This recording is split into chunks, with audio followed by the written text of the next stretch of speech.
گندم کا 15 lakh ton short فال ختم کرنے کے لیے گندم درآمد کرنا حکومت کے لیے نیا امتحان بن گیا۔ السلام علیکم دوستوں، میں ہوں آپ کا ہوسٹ محمد رامیش اور آپ دیکھ رہے ہیں ہمارے یوٹیوب چینل۔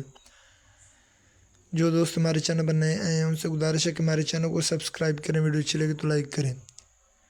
گندم کا 15 لاکھ ٹن شارٹ فال ختم کرنے کے لیے گندم درآمد کرنا حکومت کے لیے نیا امتحان۔ عالمی منڈی میں گندم کی قیمت مقامی قیمت سے 700 روپے من زیادہ ہو گئی۔ پاکستان فلور ملز ایسوسی ایشن نے درآمد گندم کی پیشکش مسترد کر دی۔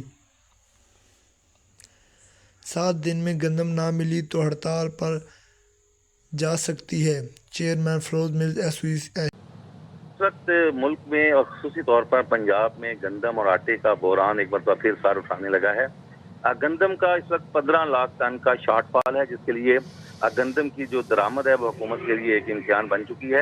عالمی منڈی میں گندم کی قیمت 3800 روپے فی من ہے، جبکہ مقامی 3000 روپے اس وقت فروخت ہو رہی ہے، اور درآمدی گندم سے 20 کلو آٹے کا تھیلا 1800 روپے میں فلور ملز ایسوسی ایشن نے فروخت کرنے سے انکار کر دیا ہے۔ انہوں نے کہا یہ ممکن نہیں ہے، اگر ہمیں فوری طور پر ان سرکاری نرخوں پر گندم نہ ملی 3000 روپے تو اس سے جو ہے وہ شارٹ فال مزید بڑھ جائے گا۔